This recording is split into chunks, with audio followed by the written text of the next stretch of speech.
So I am a photojournalist living through a natural disaster, and that's been kind of tough at times because my instinct tells me to do one thing, but my concern and care for my community tells me to do another. We had a saying in the newsroom: the only thing worse than tragedy is undocumented tragedy, and that's kind of something I've lived by for a long time. But when it's your family and your friends and your neighbors that are going through it, you kind of have to put your journalistic fever aside for a minute. And I've really tried not to be that guy, like not to assume that I need to be the one going out and taking pictures of everything that has happened. There's a lot of folks here already doing that from all over the world, documenting the destruction of our homes and towns and our region, and I didn't want to be one of them. So I told myself that I would only go shoot when there was like a legitimate community reason for me to do so. Like if there was something that I could bring to the community that a rando from somewhere else could not, that I would do that. And the first opportunity I got to do that was in the Beacon Village area of Swannanoa, where some friends asked me to come photograph the loss of their home for insurance and FEMA purposes. And it turns out that my family knew 3 families on that street. And so I spent an afternoon there, and was able to provide the folks there with a good document of what had happened to their homes. The second opportunity I had was to accompany a friend of mine who is a painter to a gallery in the River Arts District in Asheville. And this was a gallery where I myself had work very recently, and I had spent a lot of time in this gallery, and we had work there at the same time. So we've always talked about how things were going at the gallery, and this gallery and all the work inside was completely destroyed, and they will not reopen. And this place was huge. It was I don't know how many square feet it was. It was a giant warehouse-sized building filled with different walls of people's work, and completely obliterated. You can see in some of the photos where the water line was on pieces of art that were hanging from the ceiling of this warehouse-sized building. So I was able to go into the River Arts District for a legitimate community reason and take pictures of what had happened there. One of the most astonishing things I saw down there was a winery that was completely removed, cleaned from its foundation. The foundation is level in the way that a very strong tornado might have done. The building is just gone. This was kind of the extent of what I wanted to do in terms of documenting things. And I drove my son through the River District and I showed him what had gone on. But a lot of people here really don't want sightseeing. And even being someone in the community, I don't feel great about going through these places and taking pictures of the horrible stuff, because these are people's lives. And I am a photographer who profits from photography, and I'm not trying to commodify this stuff. And to see so many content creators, putting out videos of stuff that they saw and putting some cheesy music behind it and making reels out of it, it's not a pleasant thing to watch. But as time went on, I realized that I am also a victim of this disaster. And though we were very fortunate in that everyone in our family is safe and our properties are mostly undamaged, we live here, and there is a real sense of loss and grief in dealing with what has happened. The way that I process everything in my life is through photography. I like to look at things and face them head on. That's what journalists do. And after a month to the day after the storm, I realized that it was time to do that. That I would no longer be in the way. I could do it safely, and that I do have a legitimate reason to go out and look at these things. So I packed up my camera and I got in my car and I drove to my home county where I grew up, which is Yancey County, which was one of, if not the most devastated area under Helene. There's also this pervasive unreality to the situation, to even the good parts of the situation. where it all feels like a dream that we're all just kind of waiting to wake up from. And so I drove up to Yancey County, and you pass the National Guard and you pass the supply stations, the relief stations. You see places that once held homes that are leveled.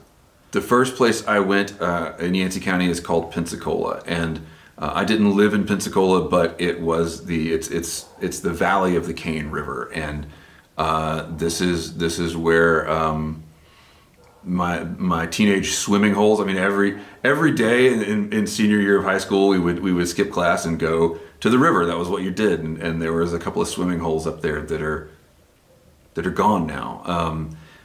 I've been driving this road for 30 years, and when you first sort of enter the Pensacola Valley, you come around this curve, and there's normally this open expanse of these fields and the mountains in the background. And when I came around the curve this time, I couldn't believe what I was seeing. After the first swimming hole, there is a long stretch of straight river, and then there is a dead man's curve in the road. And I've taken you all there before in my videos. This is down this dead man's curve is the place where I shot the cover photo for Gribley's Folly, for the book that sort of underpins the way I see the natural world and all my work in the woods. And it's completely obliterated now. You can see scars coming down the sides of the mountains where the landslides came down. Way up in Pensacola, there is a tiny creek that you could normally jump across called Cattail Creek, and I have fished it before. I mean, I've fished all of these places before, but this I never would have thought about this creek flooding, but it did, and it completely carried away dozens of homes. It is incredibly fortunate that this place is so rural and that there were not that many people that lived there. The entire hollers of the mountain community were flushed away, and so much so that near a relief station there's basically a tent city. I don't know any of these people, so I don't want to report misleading facts, but there was a sign that said Camp Miller, and then it was right next to a Miller road that went up into a holler, and so I assumed there were landslides or flooding, and all of those people that lived there are now living in tents. It's hard to talk about. It's hard to get across the idea that a river that I could cast my fly rod across created a swath of damage that's a half-mile wide in a lot of places. The most surreal thing about it is that I've been driving down. This is literally where I learned to drive, and yet the other day driving down this road, there were many times when I didn't know exactly where I was. I couldn't recognize the place I was looking at. It's important to remember that no one had any idea what had happened, because we could see the things that were right in front of us, but there were no communications. There was no news reporting. There was no internet. I knew more than most because I'm a ham radio operator, but the things that I heard folks saying on the net, I didn't believe. They were so outlandish that I thought that can't be true. That's got to be a rumor. So we would drive around looking for places where we could get cell signal and where we could get media. And one of the first things that I saw that helped me understand what had happened was a video from Pensacola, and it was a video taken by someone driving along what was left of the road, and they showed a house on the other side of the river that had been completely gutted by the water. And I was looking at this video and I thought, gosh, this looks really familiar.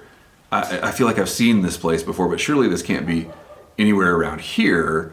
And then they went far enough. They went around the bend of the river, and I could see in the background there was this red barn that I photographed a million times, and that was the moment where it fell into place for me, what I was looking at and what had actually happened.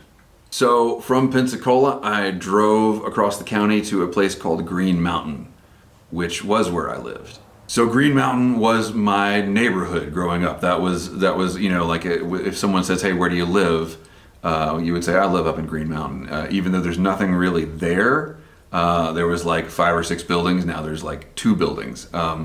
But it was a long stretch along the river, and this was the landscape of my childhood and my youth. And our post office was there. I cast my first vote in a tiny cinder block building that I guess was like a storage shed through most of the year, but then they cleaned it out to put a voting booth in it in November, and it's all gone.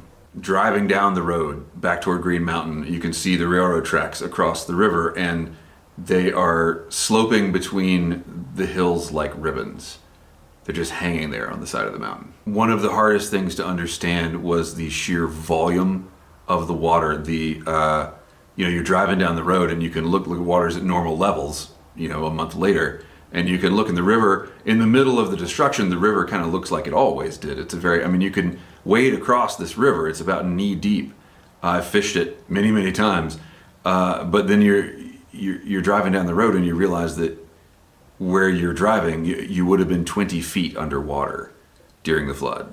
There's not a USGS monitoring station anywhere around. The nearest one is downstream on the Nolichucky in Tennessee. But I did look up the data from that one. And again, the Nolichucky, it's a little deeper, but you can wade across it in a lot of places. And I looked up the data, and during this time of year, normal flow is about 600 cubic feet per second. During the flood, it was 84,000 cubic feet per second. That's 140 times the normal flow. Not 140% of the normal flow, it's 140 times the normal flow. That's a biblical event. That's a flood that no one can understand. This is just what I saw driving around a few hours in my home county. There are more than 24 counties in the federally declared disaster zone. So once again, I don't really know what to say. People use words like indescribable because they are true. There's no way to communicate what has happened. Thank you for watching. Keep the ends out for the ties that bind.